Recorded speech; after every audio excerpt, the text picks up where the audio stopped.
There have been busy days regarding immigration policies. ICE announced a new policy created to help vulnerable immigrants. USCIS is restoring some humanitarian protections, and there are a few court rulings that have some good news and some bad news. We're going to cover all in today's video.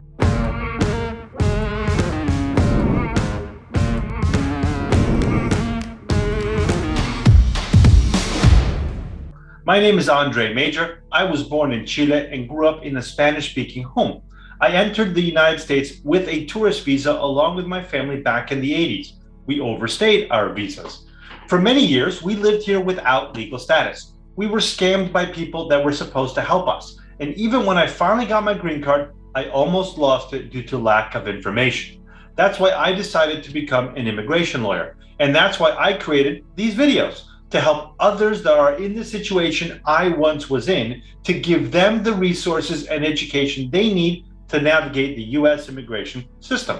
If you appreciate these videos, please give us a like, subscribe, and share them with people who may find them useful. Being prepared and having the right information can make a great impact on any immigrant. We have a lot to cover today, so let's go right ahead and start with our talk. And the first point on the agenda is ICE and an announcement made on August 11th. They have implemented a new policy created to honor and protect vulnerable immigrants, targeting mainly survivors of violence, trafficking, and domestic abuse. What this policy states is that ICE will exercise prosecutorial discretion, facilitate access to justice and victim-based immigration benefits by non-citizen crime victims. This means that ICE will refrain or stop from enforcement actions until USCIS makes a final or interim decision on an immigrant's application for benefits. In other words, if you filed for an immigration benefit as a victim of crime, ICE is not going to pick you up and deport you until a decision is made on your application. Important fact to notice under the memo released with this policy is that they did a broad definition of enforcement actions, which will help immigrants with pending applications for victim-based petitions, preventing ICE to take the following actions. Issuing a detainer, meaning if you're in detention and asking that you not be released until ICE speaks to the immigrant. Issuing a notice to appear, that's when they begin the deportation proceeding. Stopping, questioning, or arresting and detention, meaning arresting you and putting you in proceedings. Executing a removal order. So if you've already have an order of deportation, but you have a pending application, they will not deport you until there is a decision. Another part of this policy is that it constrains ICE from taking enforcement actions during a pending criminal investigation or prosecution. This is unless they are authorized by headquarters officials. That's a really big deal. This puts the responsibility on ICE to identify victims as soon as practical. Immigration laws have several forms of protection for non-citizens.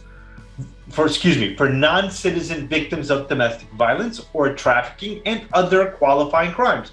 Those laws, while applicable to both men and women, were mainly passed to protect crimes against women and girls. One example is VAWA, which is the Violence Against Women's Act. I recently created a video talking about it and the whole process. If you want to give it a look, the link will be in the comments of this video.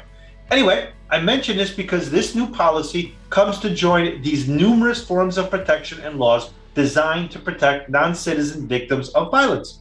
This announcement comes along with a series of victim-centered actions from the government, which shows a positive sign that they are going in the right direction, improving the protection for those who need it the most.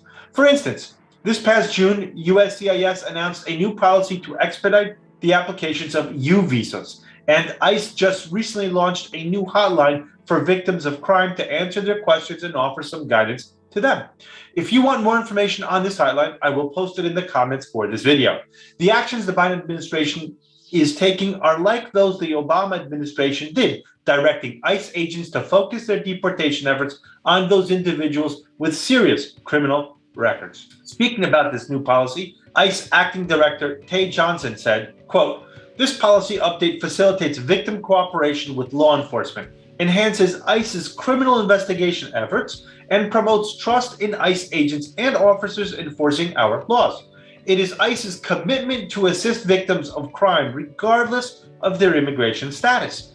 Adding to that, George Lowry, the policy director with the American Immigration Council, said the memo is a departure from the tactic of other administrations, which had defined various groups of non-citizen ICE officers should prioritize, but hadn't drawn strict guardrails around the rest of these populations that don't fit into these priorities outlined by any administration. Those are the main aspects of this new policy that the Biden administration is trying to apply.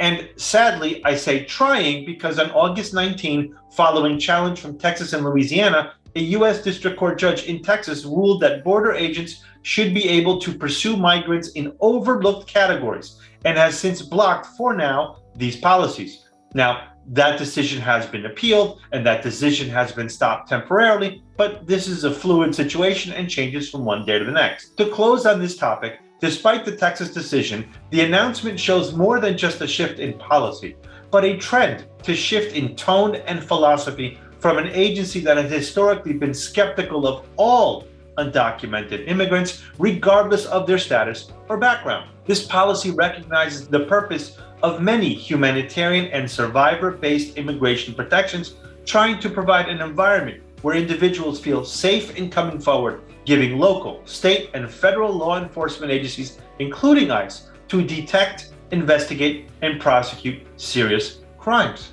Without a doubt, this is a step in the right direction. Let's just hope they can overcome the Texas decision and can be applied completely. As I said, that decision has been appealed and for now has been stayed, but it is troubling nonetheless. Moving along, our next topic is also related to the humanitarian path this administration seems to be following lately, but in this case, the news comes from USCIS. The first announcement goes for Haitians living currently in the United States and how they can apply for temporary protective status, or TPS for short. As you may know, TPS is a status provided to certain nationals whose home countries are experiencing problems that make it difficult or unsafe for them to get deported. This status allows them to live and work in the U.S. for a specified period. The DHS designated TPS for Haitians back in 2010 after an earthquake that killed thousands of people in that country. In 2017, the Trump administration tried to let that designation expire, but a court blocked this decision throughout the remainder of his presidency. Now, following the climate of political uncertainty, with the murder of the president of Haiti, the serious security concerns, social arrest, an increase of human rights violations and abuses, along with the COVID-19 pandemic and the most recent earthquake, this designation has been renewed and will be in effect for a period of 18 months. This new renewal will allow Haitians who already have TPS to renew it, and those who were not granted TPS in 2010 to apply for it for the first time. The USCIS estimates that under the renewal of the TPS designation, approximately 155,000 Haitians currently living in the United States will be able to remain in and work in the country until February 2023. The next update that comes from USCIS was announced on August 9th, and it's an update for green card applicants that would allow them to apply for a Social Security card as part of their application process. Before this announcement, individuals who wanted to apply for a Social Security number or replacement card had to do it at the Social Security office, separate from the immigration process. Now, when completing the application to register permanent resident or adjust status, known as Form I-485, they will have the option to fill in the information required to apply for Social Security number or replacement card. That information will be automatically sent to the Social Security Administration, which will assign an original Social Security number or issue a replacement card, saving immigrants a visit to the Social Security office. This may seem like a small change, but USCIS has been busy this last year restoring the access of non-citizens to its programs while increasing the efficiency of other ones. And we're moving forward, even if it is one small step at a time. Finally, our last update coming from USCIS is a new policy on U.S. citizenship for children born abroad to surrogates. On August 5th, USCIS announced a revised interpretation of U.S. immigration law that will allow children born abroad to parents who used, quote, assisted reproductive technology, ART, such as surrogacy, to qualify for a lawful permanent residence and U.S. citizenship. So surrogacy is where male seed or woman's egg is implanted in a woman, typically not the biological mother, as a surrogate to bring the child to life. In the past, the law required that a child's genetic parents be married to one another for the child to be considered eligible for permanent residence or citizenship. Obviously, if you're using a surrogate, by definition, you're not going to be married to this woman. Now, with this updated policy, children born abroad to married couples that include a U.S. citizen will not need to have a biological connection to the U.S. citizen parent to meet the eligibility requirements. The child will be considered eligible as long as one parent is a U.S. citizen and one parent is either genetically related to or gave birth to the child. This seems kind of complicated and a bit hard to understand, but one key point to this update is that it will end the unjust discrimination against same-sex couples whose children are sometimes born outside the country through surrogacy. Final topic, and to close this video, we will talk about a federal ruling that throws us back a little bit despite all the good actions and policies that are coming up to give a more humanitarian approach to the immigration system. On August 13th, Judge Kacsmaryk of the Northern District of Texas issued a decision in a case brought by the state of Texas and Missouri, ordering the Biden administration to restore MPP, or as is commonly known, the Remain in Mexico program.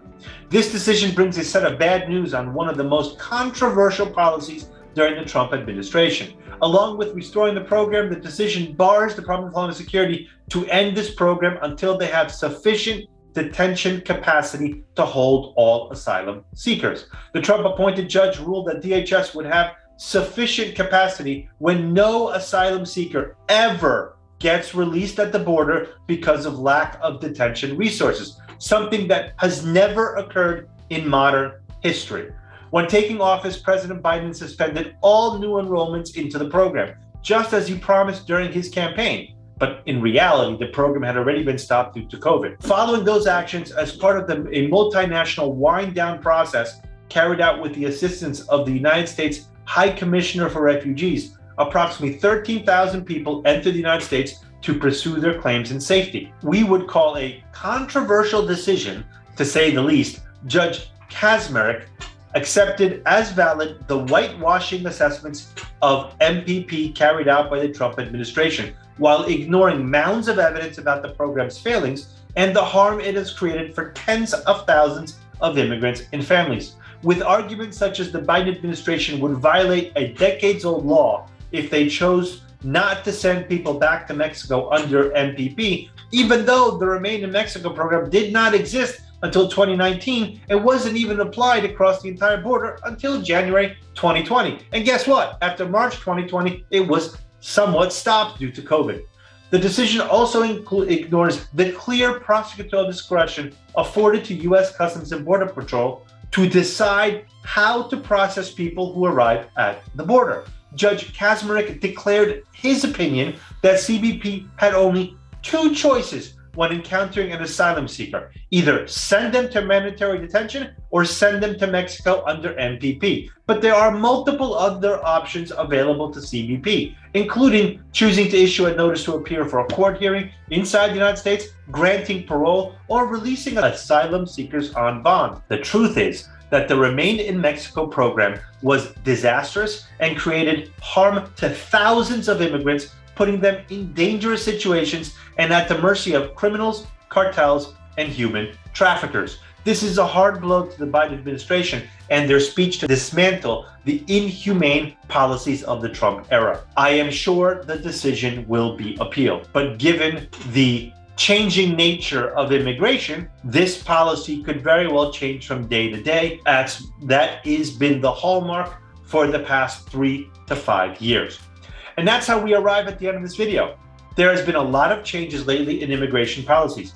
1 week, we can announce something and then it gets blocked 2 weeks later. But that's how the immigration system works today. And that's exactly why it's so important to be up to date with all of these changes. Being informed and prepared can make a huge difference for an immigrant in the United States. The best tool you will ever have is education. Trust me. Thanks so much for watching. We really appreciate all your likes, comments, and shares. Again, if you found value in this video, please share it with your friends who may also learn more about the U.S. immigration by watching this. Until next time, stay healthy and be well.